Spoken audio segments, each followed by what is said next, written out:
In the darkest chapter of German history, during a time when incited mobs threw stones into the windows of innocent shop owners and women and children were cruelly humiliated in the open, Dietrich Bonhoeffer, a young pastor, began to speak publicly against the atrocities that the regime had produced. After years of trying to change people's minds, Dietrich Bonhoeffer came home one evening and his own father had to tell him that two men were waiting in his room to take him away. In prison, Bonhoeffer began to reflect on how his country of poets and thinkers had turned into a collective of cowards, crooks, and criminals. Eventually, he concluded that the root of the problem was not malice, but stupidity.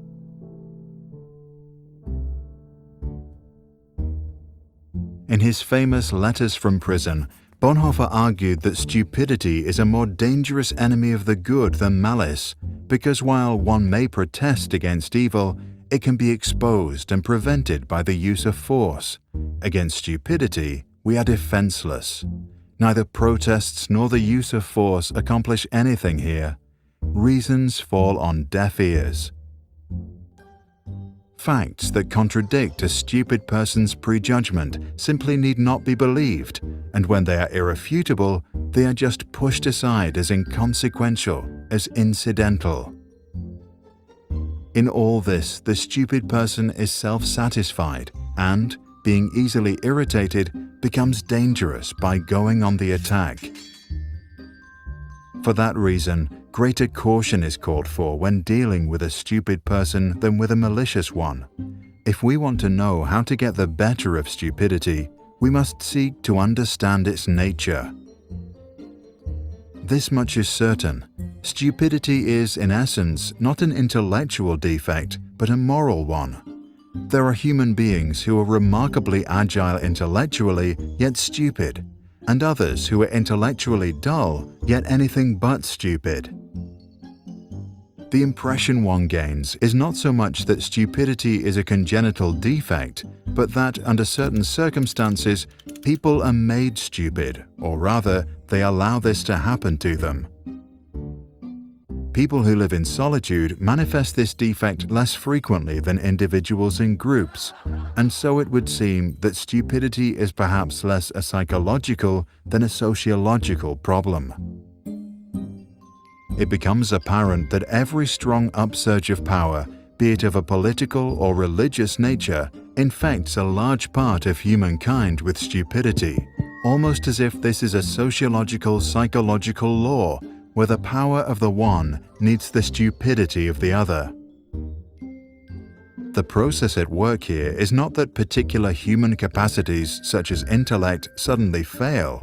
Instead, it seems that under the overwhelming impact of rising power, humans are deprived of their inner independence and, more or less consciously, give up an autonomous position. The fact that the stupid person is often stubborn must not blind us from the fact that he is not independent. In conversation with him, one virtually feels that one is dealing not at all with him as a person, but with slogans, catchwords, and the like that have taken possession of him.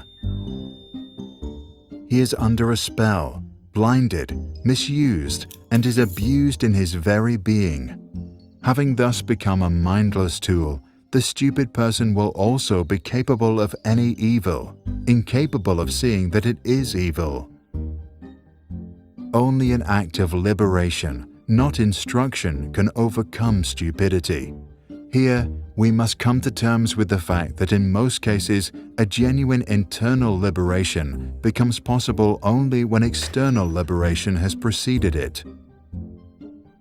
Until then, we must abandon all attempts to convince the stupid person.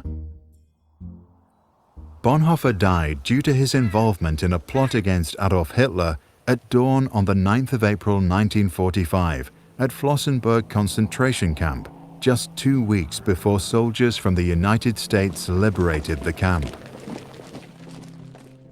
Action springs not from thought, but from a readiness for responsibility.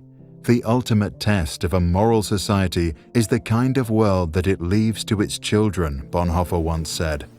Check the description below to read Bonhoeffer's original text, After 10 Years. For more information about Bonhoeffer or to download this video without background music, go to sproutschools.com.